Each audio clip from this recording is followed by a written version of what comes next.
Holidays-nale, adu namma GT Holidays da. GT Holidays, South India's #1 travel brand. You know you are special when you're with GT Holidays. Pollachi Meenakshipuram செல்லும் பேருந்து மிகவும் சேதமடைந்து இயங்குவதாக பயணிகள் எடுத்த video சமூக வலைதளங்களில் வைரலாகி வருகிறது. இது குறித்த கூடுதல் விவரங்களை செய்தியாளர் பூபதி வழங்க கேட்கலாம். பூபதி வணக்கம். பொள்ளாச்சி மீனாட்சிபுரம் செல்லும் பேருந்து மிகவும் சேதமடைந்து இயங்குவதாக வீடியோ ஒன்று வெளியாகி வைரலாகி இருக்கிறது. தொடர்பான விவரங்கள் என்ன சொல்லுங்க.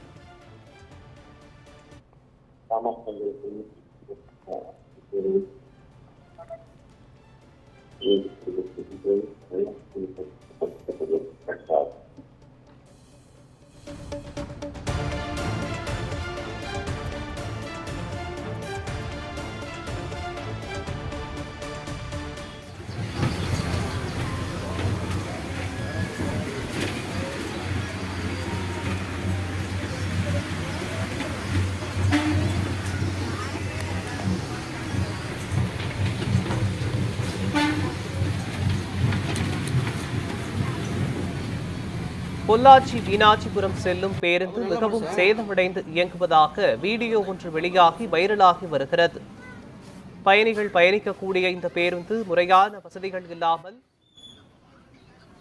இயங்குவதாக வீடியோ ஒன்று வைரலாகி வருகிறது.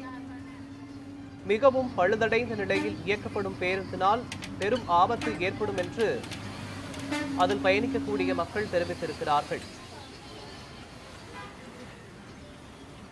மீண்டும் இணைப்பில் நமது செய்தியாளர் பூபதி இணைக்கிறார். பூபதி வணக்கம். பொள்ளாச்சி மீனாட்சிபுரம் செல்லும் பேருந்து மிகவும் சேதமடைந்து இயங்குவதாக ஒரு வீடியோ வைரலாகி வருகிறது. இது குறித்த விவரங்கள் என்ன சொல்லுங்க.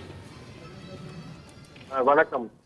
கோவை மாவட்டம் பொள்ளாச்சி பேருந்து நிலையத்தில் இருந்து கிராமப்புறங்களுக்கு 100க்கும் மேற்பட்ட அரசு பேருந்துகள் நாள்தோறும் இயங்கி வருகின்றன. இந்த நிலையில் பொள்ளாச்சி மீனாட்சிபுரம் வழித்தட எண் 36 எண் கொண்ட பேருந்தானது பொள்ளாச்சியிலிருந்து அம்பராம்பாளையம் வழியாக மீனாட்சிபுரம் செல்கிறது. இந்த பேருந்தில் காலை மற்றும் மாலை நேரங்களில் மீனாட்சிபுரம், வளந்தாயமரம், அம்பராம்பாளையம் ஆகிய பகுதிகளில் இருந்து மாணவர்கள் பொள்ளாச்சி பள்ளிக்கு வந்து கொண்டிருக்கின்றனர். தற்போது பொள்ளாச்சி சுற்றுவட்டார பகுதியில் தென்மேற்கு பருவமழை அதிக அளவில் பெய்து கொண்டிருக்கிறது. இந்த நிலையில் பேருந்தின் பின்பகுதியில் உள்ள கண்ணாடி மற்றும் பக்கவாட்டில் உள்ள கண்ணாடிகள், இருக்கைகள் அனைத்தும் கயிற்றால் கட்டப்பட்டு எந்த நேரத்திலும் விழும் அபாயத்தில் இந்த பேருந்தானது இயங்கிக் கொண்டிருக்கின்றது. இந்த நிலையில் இந்த பேருந்து தற்போது இருக்கும் நிலையில் இந்த வழித்தடத்தில் இயக்க வேண்டாம் என பேருந்தில் பயணித்த பயணிகள் கோரிக்கை வைத்துள்ளனர். மேலும் பயணி ஒருவர் இந்த பேருந்தின் நிலை குறித்து வீடியோ ஒன்றை சமூக வலைதளத்தில் பதிவிட்டுள்ளார். அந்த வீடியோவானது தற்போது வைரலாகி வருகிறது. விவரங்களுக்கு நன்றி பூபதி.